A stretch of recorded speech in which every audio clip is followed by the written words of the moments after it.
வணக்கம், என் பேர் சேதுபதி. நான் தியாகராஜ இன்ஜினியரிங் காலேஜில் செகண்ட் இயர் படிக்கிறேன். நான் இப்போ ஃபைன் ஆர்ட்ஸ் சார் கோர்ஸில் வந்து சேர்ந்துருந்தேன்.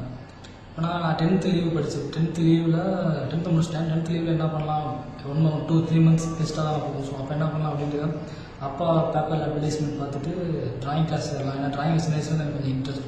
ஸோ ட்ராயிங் கிளாஸில் சேரலாம் அப்படின்ட்டு ட்ராயிங் கிளாஸ் எடுத்துக்கிட்டேன். ஸோ அப்போ சாரோட அட்வர்டைஸ்மெண்ட் பேப்பரில் பார்த்தாங்க. அதை பார்த்துட்டு நான் ட்ராயிங் கிளாஸ் வந்து சேர்ந்தேன். ஸோ 3 மந்த்ஸ் கிளாஸ் நடந்துச்சு கண்டினியூஸாக. ஸோ அப்போ நான் சின்ன வயசு வரைக்கும் பண்ண ட்ராயிங்ஸ்க்கும் சேர்ந்து ஒரு 1 மந்த்தில் எனக்கு தெரிய ஆரம்பிச்சிச்சு. ஸோ இதுதான் ட்ராயிங்கா, இந்த மாதிரி தான் பண்ணணும், இவ்வளோ விஷயம் இருக்கா அப்படின்ற விஷயம்லாம் தெரிய ஆரம்பிச்சிச்சு. அதுக்கப்புறம் 3 மந்த்ஸ் கம்ப்ளீட் பண்ணேன். 3 மந்த்ஸ் கம்ப்ளீட் பண்ணதுக்கப்புறம் ட்ராயிங்கில் எனக்கு ஓரளவுக்கு நாலேஜ் இருந்துச்சு. பட் இருந்ததுக்காட்டிலையும் நல்லா ஒரு விஷயம் நிறையா விஷயம் கற்றுக்கிட்டேன். பென்சில் ட்ராயிங் மேக்ஸிமம் நிறையா கற்றுக்கிட்டேன். ஸோ அது நான் 11th 12th அதுக்கப்புறம் சேர்ந்துட்டேன். 3 மந்த்ஸ் முடிஞ்சோடனே 11th 12th சேர்ந்தேன்.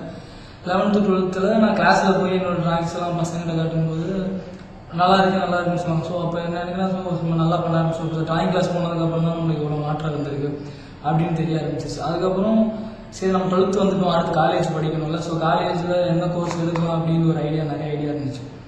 அப்போ என்ன கோர்ஸ் எடுக்கலாம் அப்படின்ட்டு பார்க்கும்போது எனக்கு ட்ராயிங் இன்ட்ரெஸ்ட் இருக்குது அப்படின்றனால, ட்ராயிங் கிரியேட்டிவிட்டி ஸோ அந்த இன்ட்ரெஸ்ட் இருக்கிறதுனால ஆர்கிடெக்சர் சம்மந்தமாக ஆர்கிடெக்சர் படிக்கலாம் அப்படின்ட்டு ட்ராயிங் சார் கணிசாரே சொல்லியிருந்தாரு. ஸோ அது எனக்கு ஸ்ட்ரைக் ஆச்சுனோடனே நான் ஆர்கிடெக்சரை பற்றி தேடிட்டு அதுக்கப்புறம் நாட்டா கோர்ஸ் இதெல்லாம் படிக்கணும் அப்படின்னு தெரிஞ்சுக்கிட்டேன். ஸோ திருப்பி நான் 12th முடித்த உடனே எக்ஸாம் அடுத்த உடனே திருப்பி நான் ஆர்கிடெக்சர் சம்மந்தமாக ட்ராயிங் கிளாஸ் கற்றுக்கிறதுக்கும் நாட்டா கற்றுக்கிறதுக்கும் வந்திருந்தேன். ஸோ திருப்பி நான் திருப்பி 3 மாதம் art and architecture class second degree எப்படி சொல்லுது செகண்ட் டைமாக திருப்பி அவர்கிட்ட கற்றுட்டு இருந்தேன். ஆர்கிடெக்சர் சம்மந்தமாக உள்ள ட்ராயிங்ஸாக விஷுவல் ஆர்ட்ஸ் அந்த மாதிரி நிறையா கற்றுக்கலாம். ஸோ அப்படியே அவர்கிட்ட கற்றுட்டு இருக்கும்போது நிறையா புது டெக்னிக்ஸ் நிறையா கற்றுக்கிட்டேன். எக்ஸாம் வாட்டர் கலர் கற்றுக்கிட்டேன். அதுக்கப்புறம் oil paintings, colour pencil drawing அதை ஃபுல்லாக கற்றுக்கிட்டேன். அதுக்கப்புறம் ஆர்கிடெக்சரல் கிராஃபிக்ஸ் அந்த மாதிரி சில விஷயம் கற்றுக்கிட்டேன். ஸோ நான் ஆர்கிடெக்சர் ஃபீல்டுக்குள்ளே போகிறதுக்கு இது ஃபுல்லாக ஒரு அடிப்படையாக இருக்கும் அப்படின்னு. அதுக்கப்புறம் நாட்டா எக்ஸாம்லையும் என்னோட ட்ராயிங்ஸ் 2 இருக்கும். நாட்டா எக்ஸாம் 100 மார்க் பிரிச்சிருப்பாங்க. ஸோ 100 மார்க் ட்ராயிங்கில் இருக்கும், 100 மார்க் ஆப்டிடியூட் இருக்கும். ஆப்டிடியூடில் நல்ல மார்க் வாங்க. ட்ராயிங்லேயும் அதே மாதிரி கொஞ்சம் அதில் கற்றுக்கிட்டு இருந்ததுனால ட்ராயிங்கில் 77% எடுத்திருந்தேன். ஸோ அது பெரிய காலேஜ் கிடைக்கிறதுக்கு யூஸ்ஃபுல் ஆச்சு. நான் எங்கே பிளேஸ்மெண்ட் ஆனேன்னா Thiagaraja engineering college Madurai. So அங்கே எனக்கு சீட் கிடச்சிச்சு. கவுன்சிலிங் சீட் கிடச்சிச்சு. ஸோ அது கிடைச்சதுக்கு முக்கிய காரணம்னா 10th லீவ்லையும் 12th லீவ்லையும் ட்ராயிங் கிளாஸ் ஸ்டார்ட் ஆன படிச்சு தான். ஸோ அதுக்கப்புறம் காலேஜில் சேர்ந்த உடனே காலேஜில் ஃபஸ்ட்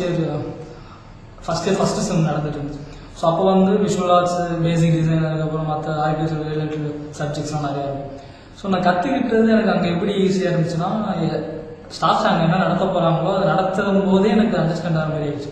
ஸோ ஒரு சப்ஜெக்ட் நடத்துகிறாங்கன்னா இதுதான் நடத்த போகிறாங்களோ அந்த மாதிரி எனக்கு ஒரு ஃபீல் வந்துருந்துச்சு. நான் எதுக்கு இப்படி வருது அதுக்கப்புறம் பார்த்தா ட்ராயிங் கிளாஸில் எனக்கு அதே தான் சொல்லிக் கொடுத்துருந்தேன். ஸோ ட்ராயிங் கிளாஸில் நான் ஈஸியாக நிறையா கற்றுக்கிட்டது காலேஜில் ஃபஸ்ட்டு செம் செகண்ட் எல்லா செம்லையும் அடுத்தடுத்த செம்லையும் அப்ளை பண்ணுறதுக்கும் அண்டர்ஸ்டாண்டிங்க்கும் ரொம்ப ஈஸியாக இருந்துச்சு. அதுக்கப்புறம் ஃபஸ்ட்டு செம் முடிஞ்சோடனே ஓவரால் டிசைன் இந்த மாதிரி டாப்பர்லாம் கொடுக்கும். ஸோ ஃபஸ்ட்டு இயர் கம்ப்ளீட் ஆச்சு. ஃபஸ்ட் இயர் முடிக்கும்போது காலேஜில் best designer of the year அப்படின்ற அவார்டு கொடுத்தாங்க.